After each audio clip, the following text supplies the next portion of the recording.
Welcome to The Road to Liberty. This is a series of videos designed to explain the strategic plan and its goal, personal property rights. In this introductory video, I want to cover 4 points. And the first one is, who is the Belleporte Institute and what's it got to do with all of this? Well, the Belleporte Institute is a libertarian think tank located in southeast Wisconsin. It gets its name from the nicknames of two cities. The first one is Racine, Wisconsin, which is called the Bell City. And the second one is Kenosha, Wisconsin, which used to be called Southport. And that name still sticks around down here in Kenosha. But we put those two names together and came up with the Belleporte Institute. Now the Belleporte Institute is sponsoring these videos for two reasons. Number one, it did a lot of the research on it. Now before the Belleporte Institute was established, in fact going back more than 10 years, 15 years, I personally did a lot of research into the various political ideologies, particularly libertarianism, and how they related to the other major ideologies of the world. And we're going to be covering that in this series of videos that comes later on. It's very important that we understand that. But that's why the Belleporte Institute is sponsoring it. And I'd rather cover it that way as a Belleporte Institute for the Libertarian Party rather than have the Libertarian Party do it for itself. So this is a series of videos produced by the Belleporte Institute for the Libertarian Party. Now the second point is the purpose of the production. Why even bother with it? Well, the basic reason is we've got to coalesce somehow the libertarian goals and our ideology into a more effective force. Libertarians are all over the map in libertarianism. You know, one guy will be talking about raw milk, another one talking about the war on drugs, another one talking about privatizing highways. You go to a different libertarian, you get a different answer of what's going on. So it's not that we want to homogenize it. No, we're not going to have everybody think alike. That'd be silly. That'd be very un-libertarian. There's still plenty of room for innovation. There's still plenty of room for individual thought. But we need to coalesce it better so that we give a better presentation to the public at large and get them looking at us more seriously than some kind of a third party of a bunch of kooks. And this strategic plan, if we'll follow that, that will happen for you. You will find people will begin to listen to you and take you more seriously. The third point that I want to cover here is the outline of this strategic plan. And basically, you can see the various points that come in different colors. We have down here, this section down here is deficit spending, nanny state politics, and the loss of property rights. This is basically where we sit as a country and where we've been sitting for a long time. And that's why it's in the red, deficit spending. And it's heading towards total government, which is the counter goal to our goal of personal property rights. And you've known that for a long time where we're heading. When we get up into this one, this is actually the conservative band, we get into the black. By how? First, balancing the budget. All right? Then we're going to eliminate the public debt, and then finally privatization. And this is the conservative band of the strategic plan. We get up into the libertarian band up here, green for go, when we get into deregulation. That's the key. And end of collective rights, and finally reaching our goal of personal property rights. So that's an outline of how it's laid out, how the strategic plan is laid out. Our goal is personal property rights. That's what we want to achieve. The opponent's goal, basically the socialists, the liberals, the progressives, whatever you want to call them, is total government down here at the bottom. That's where they're driving us. And that's where it'll take us if we don't turn it around. So this is more than just a goal, a strategic plan for the Libertarian Party. It also is a strategic plan for the country.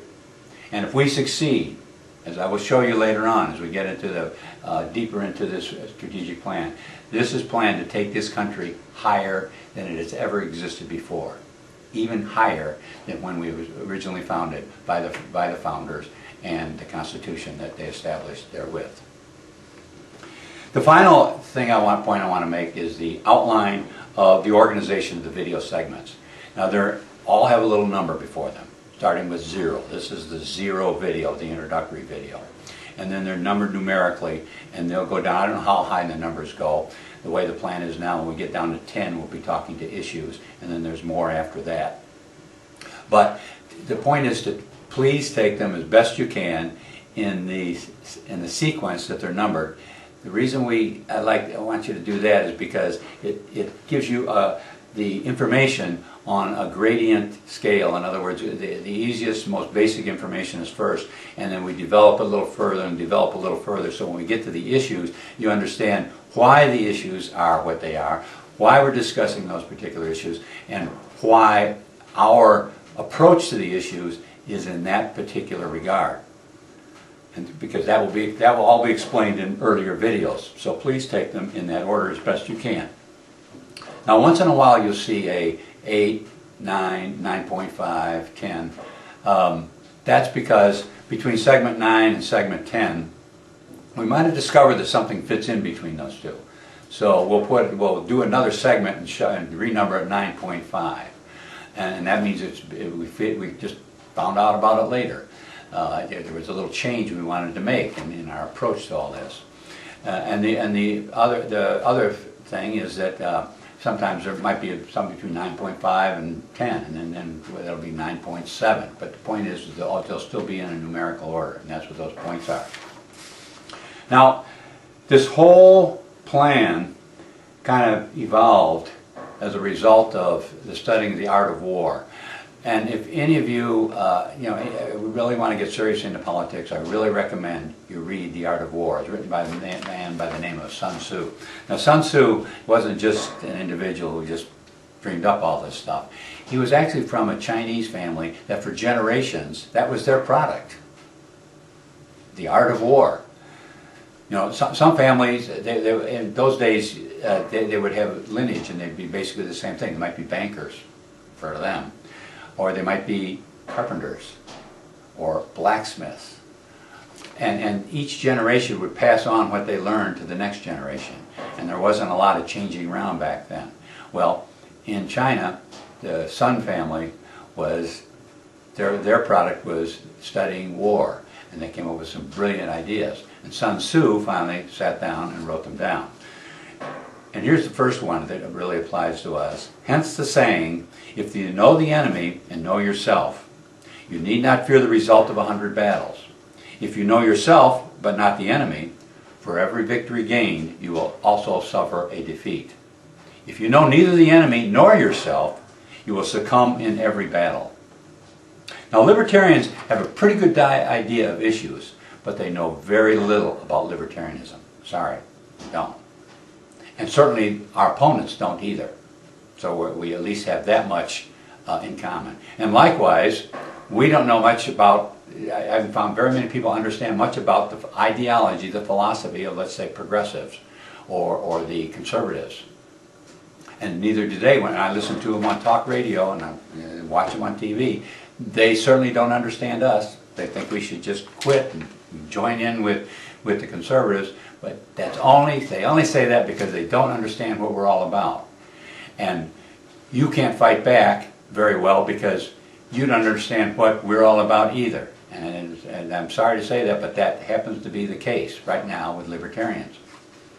So this is going to get all that straightened out so you understand exactly how we fit in to the political scheme. And let me tell you something, we are not a minor philosophical force. We're not like the Green Party that's just talking about the environment. Or we're not talking like Normal, which is just talking about the war on drugs.